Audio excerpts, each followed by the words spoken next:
Arjun episode పై deputy CM Pawan Kalyan గొడ్డలి లాంటి వ్యాఖ్యలు చేశారు. గోటితో పోయే అంశాన్ని గొడ్డలి దాకా తీసుకొచ్చారంటూ ఘాటుగా రియాక్ట్ అయ్యారు. చట్టం అంటే అందరికీ సమానమేనని, కనీసం మూడో రోజైనా బాధిత కుటుంబాన్ని హీరో కలవాల్సిందన్నారు. డిప్యూటీ సీఎం పవన్ బాధిత కుటుంబాన్ని అల్లు అర్జున్ పరామర్శించి ఉంటే బాగుండేదని ఆయన అన్నారు.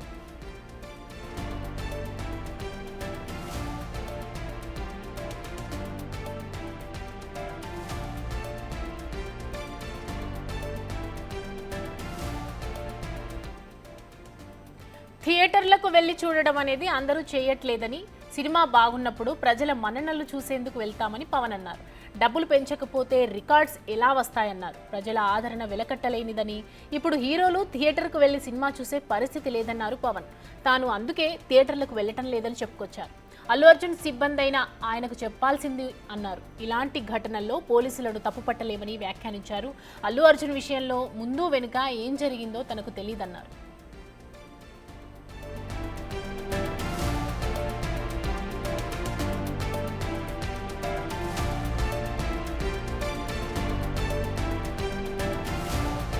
ఇక రేవంత్ పాలనపై పవన్ కళ్యాణ్ ప్రశంసల జల్లు కురిపించారు. రేవంత్ కాబట్టే హీరోను అరెస్ట్ చేయగలిగారని అన్నారు. ఆయనేమి వైసీపీ వాళ్ళలా వ్యవహరించలేదన్నారు.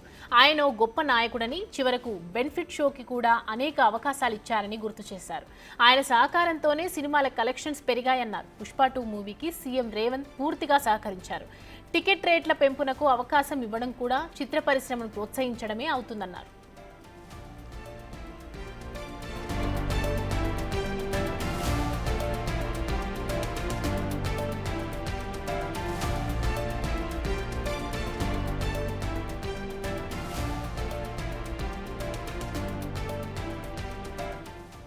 అల్లు అర్జున్ ఎపిసోడ్ పై డిప్యూటీ సీఎం పవన్ కళ్యాణ్ గొడ్డలి లాంటి వ్యాఖ్యలు చేశారు.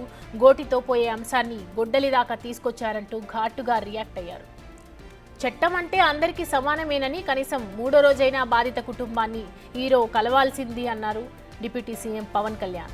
బాధిత కుటుంబాన్ని అల్లు అర్జున్ పరామర్శించి ఉంటే బాగుండేది అని అన్నారు.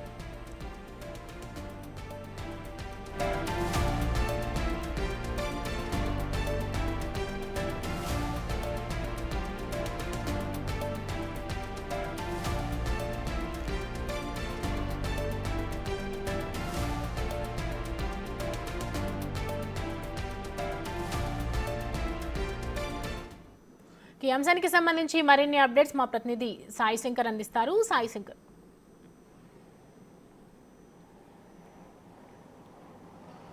ప్రధానంగా ఈరోజు మీడియాకి సంబంధించినటువంటి పవన్ కళ్యాణ్ చిట్చాట్ అనేది జరిగిందనే విధంగా చెప్పచ్చు.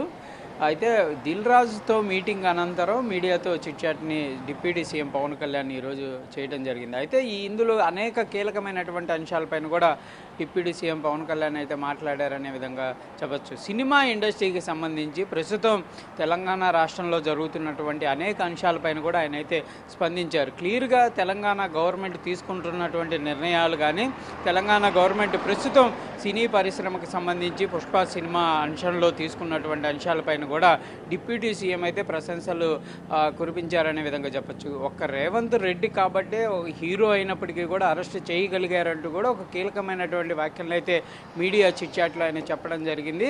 ప్రధానంగా సినిమా పరిశ్రమకు సంబంధించినటువంటి అంశాల్లో ఎక్కడా కూడా ఇబ్బందికర పరిస్థితులు లేకుండా అన్ని అంశాలకు కూడా తెలంగాణ సీఎం రేవంత్ రెడ్డి అన్ని రకాలుగా కూడా అనుకూలంగా ఉంటున్నారు. ఎక్కడా కూడా సినీ ఇండస్ట్రీని ఇబ్బంది లేకుండా కూడా చూసుకుంటున్నారు అనే విధంగా కూడా కీలకమైనటువంటి వ్యాఖ్యలు అయితే చేసినటువంటి పరిస్థితి ఉంది.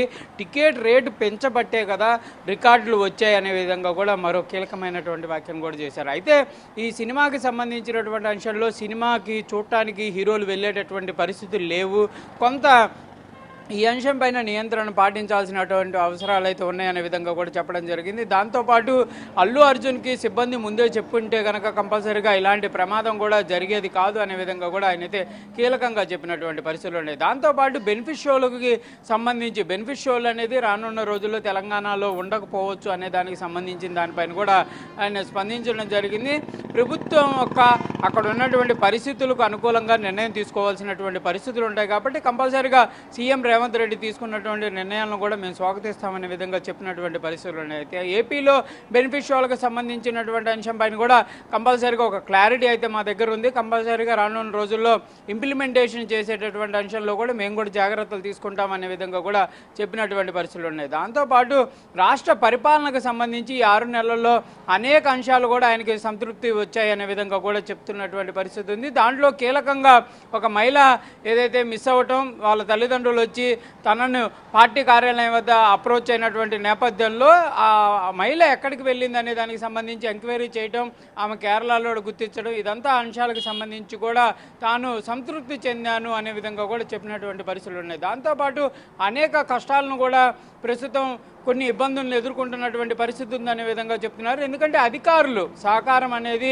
పూర్తి స్థాయిలో లేదు. 8 గంటల పని దినాలు ఉన్నటువంటి నేపథ్యంలో ఆ 8 గంటల్లో చాలా విలువైనటువంటి పని చేయొచ్చు, కానీ కొంతమంది అధికారులు ఈ పని చేయడంలో నిర్లక్ష్యంగా ఉన్నారనే విధంగా కూడా చెప్పినటువంటి పరిస్థితి ఉంది. కంపల్సరీగా రానున్న రోజుల్లో శనివారం, ఆదివారం వర్క్ బడ్డం లేకుండా ఉద్యోగులను చూసుకుంటాం. కాకపోతే వీక్ డేస్లో కంపల్సరీగా పర్ఫెక్ట్గా పనిచేసే విధంగా కూడా షెడ్యూల్ తీసుకుంటామనే విధంగా కూడా చెప్పినటువంటి పరిస్థితులు ఉన్నాయి. అదేవిధంగా ఓవరాల్గా రాష్ట్రంలో ఉన్నటువంటి పరిస్థితులు, అదేవిధంగా స్మగ్లింగ్కి సంబంధించి కానీ, అదేవిధంగా బియ్యం మాఫియాకి సంబంధించి కూడా అనేక కీలక వ్యాఖ్యలు చేశారు. రానున్న రోజుల్లో అటవీ శాఖకు సంబంధించినటువంటి కీలక నిర్ణయాలు కూడా తీసుకుంటాము, ఎక్కడా కూడా స్మగ్లింగ్కి అవకతవకలు లేకుండా కూడా చూసుకుంటామనే విధంగా చెప్పడం జరిగింది. దాంతోపాటు ప్రస్తుతం రాష్ట్రంలో ఉన్నటువంటి సంపద ఏదైతే అటవీ సంపదను అక్రమార్కులు తరలించి వేరే రాష్ట్రాలకు తరలించుతున్నటువంటి నేపథ్యంలో అక్కడ పట్టుకుంటే వాళ్ళే వాటిని తిరిగి అమ్ముకుంటున్నటువంటి పరిస్థితులు ఉన్నాయి. కాబట్టి ఇది ఇంటర్గా స్టేటుల్లో కూడా ఇద్దరి మధ్య కోఆర్డినేషన్ ఉండే విధంగా కూడా ఒక కీలకమైనటువంటి నిర్ణయం కూడా రానున్న రోజుల్లో దేశవ్యాప్తంగా తీసుకొని రావడానికి కూడా కేంద్ర ప్రభుత్వంతో మాట్లాడతామనే విధంగా కూడా పవన్ కళ్యాణ్ అయితే చెప్పినటువంటి పరిస్థితుల్లోనే. దాంతోపాటు నాగబాబుకు సంబంధించి క్యాబినెట్లోకి తీసుకునేటటువంటి అంశం పైన కూడా ఆయన స్పందించారు. ఎక్కడా కూడా తాను నాగబాబును అన్నయ్యగా కానీ లేకపోతే తన కులపు వ్యక్తిగా కూడా నేను భావించలేదు. పార్టీ కోసం తన కోసం నిలబడినటువంటి వ్యక్తులు ఎవరైతే ఉన్నారో వాళ్ళకి కంపల్సరీగా అవకాశాలు కల్పించాలి. కాబట్టి అందులో భాగంగానే నాదెళ్ల మనోహర్కి కానీ, కందుల దుర్గేష్కి కానీ రానున్న రోజుల్లో నాగబాబుకు కూడా అవకాశం కల్పిస్తున్నామనే విధంగా కూడా చెప్పడం జరిగింది. నాగబాబు 2 సార్లు తనకు సంబంధించినటువంటి ఎంపీ స్థానాన్ని కూడా ఆయన వదులుకున్నటువంటి పరిస్థితి ఉంది. కాబట్టి ఇప్పుడు ఈ క్యాబినెట్కి సంబంధించినటువంటి నిర్ణయంలో కీలకంగా ముందుకు వెళ్తున్నామనే విధంగా చెప్పడం జరిగింది. దాంతోపాటు దేశ రాజకీయాల్లోకి పవన్ కళ్యాణ్ వెళ్ళబోతున్నారనే విధంగా అడిగినటువంటి ప్రశ్నకు కూడా క్లియర్గా చెప్పారు. అలాంటి పరిస్థితి లేదు. కంపల్సరీగా తాను రాష్ట్రానికి సంబంధించి రాష్ట్ర ప్రజలకు సంబంధించినటువంటి అంశాలపైన దృష్టి పెడుతున్నారు ప్రస్తుతానికి అనే విధంగా కూడా చెప్పినటువంటి పరిస్థితులు ఉన్నాయి. సనాతన ధర్మానికి సంబంధించినటువంటి అంశాల్లో రానున్న రోజుల్లో మరింత కీలకంగా వెళ్తాననే విధంగా కూడా వివరించారు. మొత్తంగా మాత్రం ఈరోజు మీడియా చిట్చాటు 2 గంటల పైచీలకు కూడా జరిగినటువంటి పరిస్థితి ఉంది. అనేక అంశాలపైన కూడా కీలకంగా ఆయన మాట్లాడినటువంటి పరిస్థితులు అయితే కనిపించాయి. Soumya, thanks for the update Sai Shankar.